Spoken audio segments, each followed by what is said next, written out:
તારીખ 15/6/2026 અધિક મહિનો સોમવતી અમાસ બપોરે 12:30 થી 1:30 ની વચ્ચે કરી લેજો આ એક દાન। જીવનની અંદર આવેલી બધી મુશ્કેલીઓ દૂર થશે અને મનોકામના પૂર્ણ થશે। જય શ્રી કૃષ્ણ। આપણે જાણીએ છીએ કે અધિક મહિનો ચાલી રહ્યો છે, પણ અધિક મહિનાનો અંતિમ દિવસ એટલે કે સોમવારનો દિવસ, સોમવારના દિવસે અધિક મહિનાના સોમવારના દિવસે કહેવાય છે કે સૂર્ય સંક્રાંતિ પણ છે, જે ભગવાન સૂર્યનારાયણ પોતાની રાશિનું પરિવર્તન કરે છે બપોરના 1 વાગ્યાના સમયે। તો આ સંક્રાંતિ કાળની અંદર કરેલું દાન છે 1000 ગણું પુણ્ય આપે છે। એમાં પણ સોમવતી અમાસ છે એટલે વિશેષ પુણ્ય મળે છે। આવું આપણે જાણીએ કયું દાન કરવું જોઈએ। એ દાનને જાણતા પહેલા કોમેન્ટમાં જય શ્રી કૃષ્ણ લખીએ અને આ રીલને તમારા પરિવાર સુધી શેર કરવાનું ભૂલતા નહીં। એ દાન છે માલપુવાનું દાન।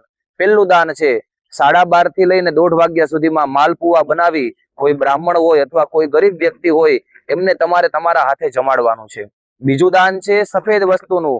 સફેદ વસ્તુની અંદર ચોખા, ઘી, ખાંડ અથવા તો સફેદ વસ્ત્ર, આ કોઈ પણ વસ્તુ તમે કોઈ બ્રાહ્મણ હોય, કોઈ ગરીબ હોય અથવા કોઈ સાધુ હોય એમને તમારા હાથે આપી શકો। પણ યાદ રાખજો 12:30 થી લઈ અને 1:30 વાગ્યાના સમય સુધીની અંદર આ વસ્તુ જો તમે તમારા હાથે અર્પણ કરશો તો જીવનની અંદર આના દ્વારા ઘણી બધી મુશ્કેલીઓ તમારી દૂર થશે, તમારી ઘણી બધી મનોકામનાઓ પૂર્ણ થશે। તો આજે જ આ દાન કરો અને આ વિડીયોને તમારા પરિવાર સુધી શેર કરો। આવી જ માહિતી માટે અત્યારે જ અમને ફોલો કરો। જય શ્રી કૃષ્ણ।